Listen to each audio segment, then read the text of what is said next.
El Evangelio según el Espiritismo. Por Allan Kardec. Capítulo 28. Los diálogos en francés corresponden a la tercera edición definitiva de 1866.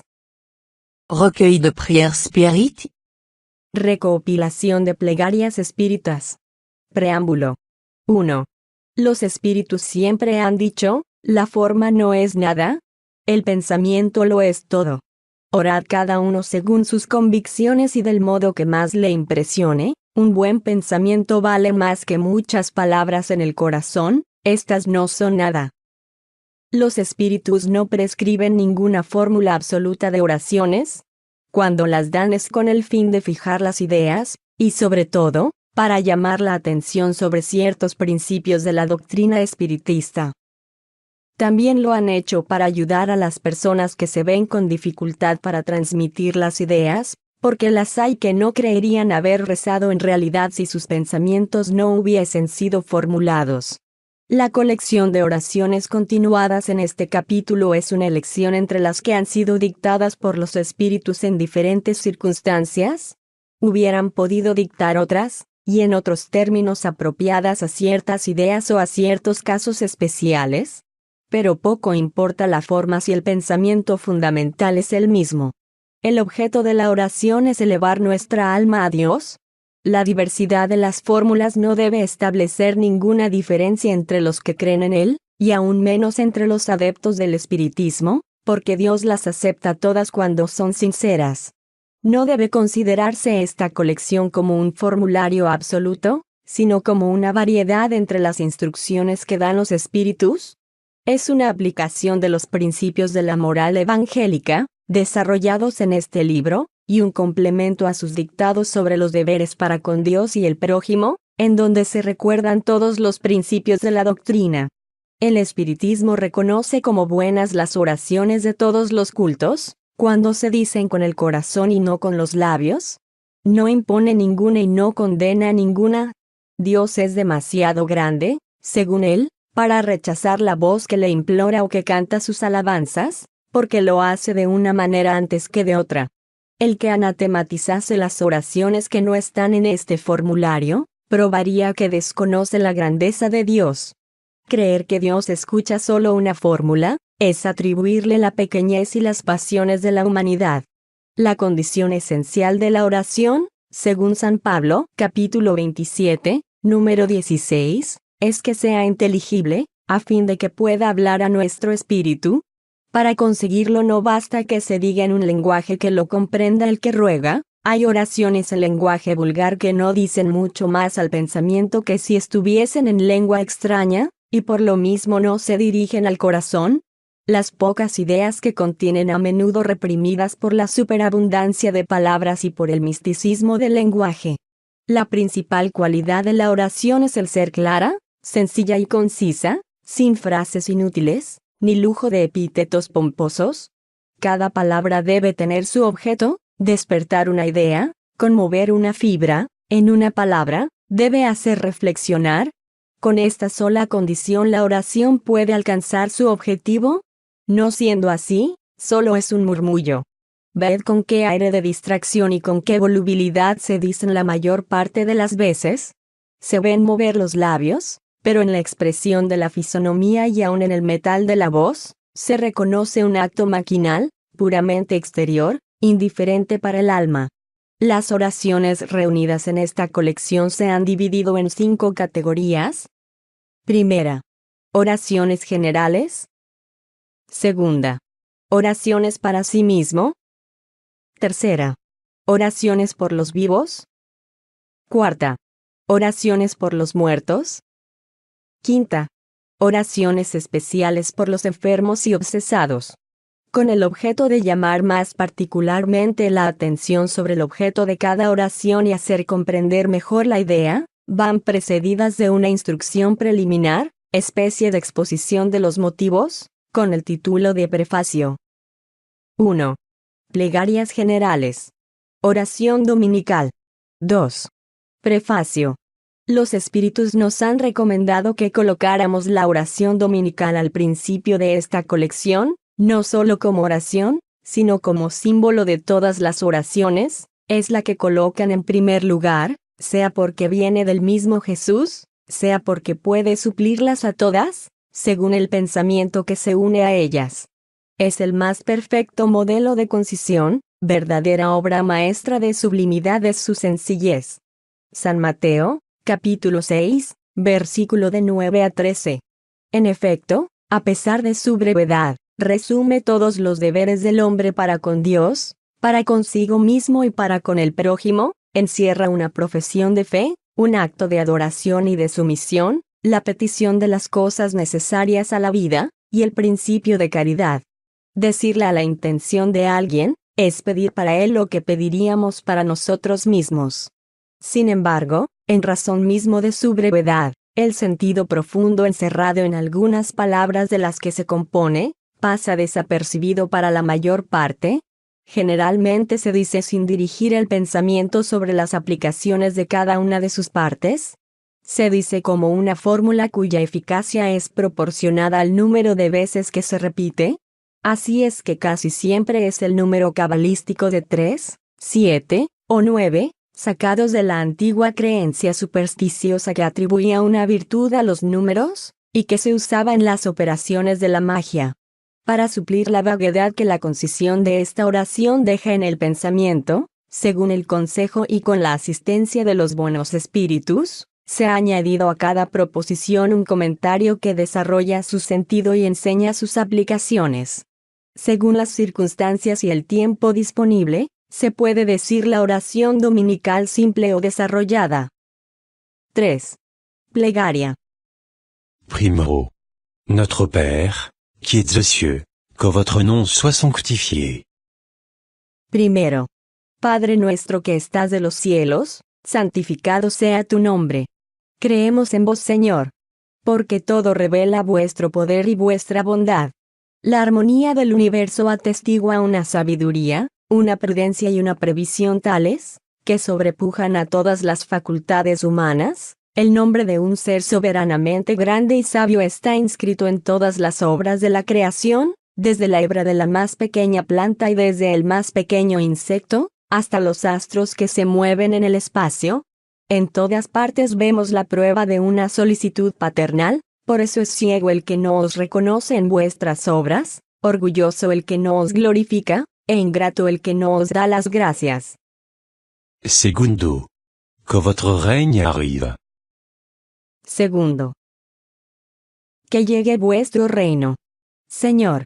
Habéis dado a los hombres leyes llenas de sabiduría, que producirían su felicidad si las observasen. Con esas leyes harían reinar entre ellos la paz y la justicia, se ayudarían mutuamente en vez de perjudicarse como lo hacen, el fuerte sostendría al débil y no lo abatiría, evitando los males que engendran los abusos y los excesos de todas clases. Todas las miserias de la tierra tienen su origen en la violación de vuestras leyes, porque no hay una sola infracción que no tenga fatales consecuencias. Habéis dado al bruto el instinto que le traza el límite de lo necesario, y maquinalmente se conforma a él. Pero al hombre, además de su instinto, le habéis dado la inteligencia y la razón. Le habéis dado también la libertad de observar o de infringir aquellas de vuestras leyes que le conciernen personalmente, esto es, de elegir entre el bien y el mal, a fin de que tenga el mérito y la responsabilidad de sus acciones. Nadie puede alegar que ignora vuestras leyes, porque en vuestro cariño habéis querido que estuviesen grabadas en la conciencia de cada uno, sin distinción de cultos ni de naciones. Los que las violan es porque os desconocen. Vendrá un día, según vuestra promesa, en que todos las practicarán. Entonces la incredulidad habrá desaparecido. Todos os reconocerán como el soberano Señor de todas las cosas, y el reino de vuestras leyes será vuestro reino en la tierra. Dígnate, Señor, acelerar su advenimiento dando a los hombres la luz necesaria para que se conduzcan por el camino de la verdad. 3. Que votre volonté soit faite sur la terre comme au ciel. 3. Que vuestra voluntad sea hecha sobre la tierra como en el cielo. Si la sumisión es un deber del hijo para con su padre y del inferior para con su superior, cuanto más grande debe ser la de la criatura para con su creador. hacer vuestra voluntad, Señor. Es observar vuestras leyes y someterse sin murmurar a vuestros divinos decretos. El hombre se someterá a ellos. Cuando comprenda que sois origen de toda sabiduría, y que sin vos nada puede, entonces realizará vuestra voluntad en la tierra, como los elegidos en el cielo. 4. Donnez-nous notre pain de chaque jour. 4. Danos nuestro pan de cada día. Dadnos el alimento para conservar las fuerzas del cuerpo. Dadnos también el alimento espiritual para el desarrollo de nuestro espíritu. El bruto encuentra su alimento, pero el hombre lo debe a su propia actividad y a los recursos de su inteligencia, porque vos le habéis creado libre. Vos le habéis dicho: extraerás tu alimento de la tierra con el sudor de tu frente. Por eso habéis hecho una obligación del trabajo a fin de que ejercitara su inteligencia buscando los medios de proveer a su necesidad y a su bienestar. Los unos por el trabajo material, y los otros por el trabajo intelectual. Sin trabajo quedaría estacionado y no podría aspirar a la felicidad de los espíritus superiores. Vos secundáis al hombre de buena voluntad que confía en vos para lo necesario, pero no al hombre que se complace en la ociosidad, que todo quisiera obtenerlo sin pena, ni al que busque lo superfluo. Capítulo 25. ¿Cuántos hay que sucumben por su propia falta, por su injuria, por su imprevisión o por su ambición, y por no haber querido contentarse con lo que les habéis dado? Esos son los artesanos de su propia desgracia, y no tienen el derecho a quejarse, porque son castigados por donde han pecado. Pero ni aun a esos abandonáis porque sois infinitamente misericordioso, sino que les tendéis una mano favorable, desde que como el hijo pródigo, regreso sinceramente a vos.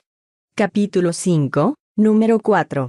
Antes de quejarnos de nuestra suerte, preguntémonos si es producto de nuestras propias acciones. A cada desgracia que nos sucede, preguntémonos si hubiese dependido de nosotros el evitarla, pero digamos también que Dios nos ha dado la inteligencia para salir del atolladero, y que de nosotros depende el hacer uso de ella. Puesto que la ley del trabajo es la condición del hombre en la tierra, dadnos ánimo y fuerza para cumplirla. Dadnos también prudencia, previsión y moderación, con el fin de no perder el fruto de este trabajo. Dadnos, pues Señor, nuestro pan de cada día, es decir, los medios de adquirir con el trabajo las cosas necesarias a la vida, porque nadie tiene derecho de reclamar lo superfluo. Si nos es imposible trabajar, confiamos en vuestra divina providencia. Si entra en vuestros designios el probarnos por las más duras privaciones, a pesar de nuestros esfuerzos, las aceptamos como justa expiación de las faltas que hayamos podido cometer en esta vida o en una vida precedente, porque vos sois justo. Sabemos que no hay penas inmerecidas, y que jamás castigáis sin causa. Presérvanos, Dios mío, de concebir la envidia contra los que poseen lo que nosotros no tenemos, ni contra aquellos que tienen lo superfluo cuando a nosotros nos hace falta lo necesario. Perdónales si olvidan la ley de caridad y de amor al prójimo que les habéis enseñado.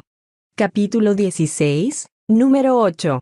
Separad también de nuestro espíritu el pensamiento de negar vuestra justicia, viendo prosperar al malo, y al hombre de bien sumergido algunas veces en la desgracia. Gracias a las nuevas luces que habéis tenido a bien darnos, sabemos ahora que vuestra justicia se cumple siempre y no hace falta a nadie, que la prosperidad material del malo es efímera, como su existencia corporal, y que sufrirá terribles contratiempos, mientras que la alegría reservada al que sufre con resignación será eterna. Capítulo 5, número 7, 9, 12 y 18. 5. Remettez-nous nos dettes, comme nous les remettons à ceux qui nous doivent. Pardonnez-nous nos offenses, comme nous pardonnons à ceux qui nous ont offensés. 5. Perdona nuestras deudas, como nosotros perdonamos a quienes nos deben. Perdona nuestras ofensas, como nosotros perdonamos a quienes nos han ofendido. Cada una de nuestras infracciones a vuestras leyes, Señor, es una ofensa hacia vos, y una deuda contraída que tarde o temprano tendrá que pagarse. Solicitamos la remisión de ellas de vuestra infinita misericordia, y os prometemos hacer los debidos esfuerzos para no contraer nuevas deudas. Vos habéis hecho una ley expresa de la caridad. Pero la caridad no consiste solo en asistir a su semejante en la necesidad, consiste también en el olvido y en el perdón de las ofensas. ¿Con qué derecho reclamaríamos vuestra indulgencia, si nosotros mismos faltásemos a ella con respecto a aquellos contra quienes tenemos motivos de quejas? Dadnos, Dios mío, la fuerza para ahogar en nuestra alma todo sentimiento, todo odio y rencor. Haced que la muerte no nos sorprenda con un deseo de venganza en el corazón. Si hoy mismo os place el quitarnos la vida, haced que podamos presentarnos a vos puros de toda animosidad, a ejemplo de Cristo, cuyas últimas palabras fueron de clemencia para sus verdugos. Capítulo 10. Las persecuciones que nos hacen sufrir los malos, son parte de nuestras pruebas y debemos aceptarlas sin murmurar, como todas las otras pruebas, y no maldecir a aquellos que con sus maldades nos facilitan la senda de la felicidad eterna, pues vos nos habéis dicho por boca de Jesús. Bienaventurados los que sufren por la justicia. Bendigamos pues la mano que nos hiere y nos humilla, porque las heridas del cuerpo fortalecen nuestra alma y seremos relevados de nuestra humildad. Capítulo 12, número 4. Bendito sea vuestro nombre, Señor, por habernos enseñado que nuestra suerte no está irrevocablemente fijada después de la muerte, y que encontraremos en otras existencias los medios de rescatar y de reparar nuestras faltas pasadas, cumpliendo en una nueva lo que no podemos hacer en esta para nuestro adelantamiento. Capítulo 4 y 5, número 5. Con esto se explican, en fin, todas las anomalías aparentes de la vida, pues es la luz derramada sobre nuestro pasado y nuestro porvenir, la señal resplandeciente de vuestra soberana justicia y de vuestra bondad infinita. CI. Ne nous abandonnez point à la tentation, mais délivrez-nous du mal. 6. No nos abandones frente a la tentación, pero líbranos del mal. Algunas traducciones dicen, no nos induzcáis en la tentación. Esta expresión daría a entender que la tentación viene de Dios, que Él induce voluntariamente a los hombres al mal, pensamiento blasfematorio que asimilaría a Dios a Satanás, y no puede haber sino el de Jesús. Por lo demás, está conforme con la doctrina vulgar sobre la misión atribuida a los demonios. Véase El cielo y el infierno, capítulo 10, los demonios. Dadnos, Señor, fuerza para resistir a las sugestiones de los malos espíritus que intentasen desviarnos del camino del bien, inspirándonos malos pensamientos. Pero nosotros mismos somos espíritus imperfectos encarnados en la tierra para expiar y mejorarnos.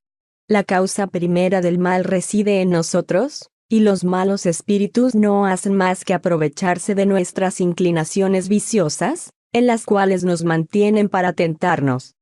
Cada imperfección es una puerta abierta a su influencia, mientras que son impotentes y renuncian a toda tentativa contra los seres perfectos. Todo lo que nosotros podamos hacer para separarlos, es inútil, si no les oponemos una voluntad inquebrantable en el bien, renunciando absolutamente al mal. Es pues necesario dirigir nuestros esfuerzos contra nosotros mismos, y entonces los malos espíritus se alejarán naturalmente, porque el mal es el que los atrae, mientras que el bien los rechaza. Véase oraciones para los obsesados. Señor, sostenednos en nuestra debilidad, inspirándonos por la voz de nuestros ángeles guardianes y los buenos espíritus, la voluntad de corregirnos de nuestras imperfecciones, con el fin de cerrar a los espíritus impuros el acceso de nuestra alma. Véase número 11. El mal no es obra vuestra, Señor, porque el origen de todo bien nada malo puede engendrar. Nosotros mismos somos los que lo creamos infringiendo vuestras leyes por el mal uso que hacemos de la libertad que nos habéis dado. Cuando los hombres observen vuestras leyes, el mal desaparecerá de la tierra como ha desaparecido de los mundos más avanzados.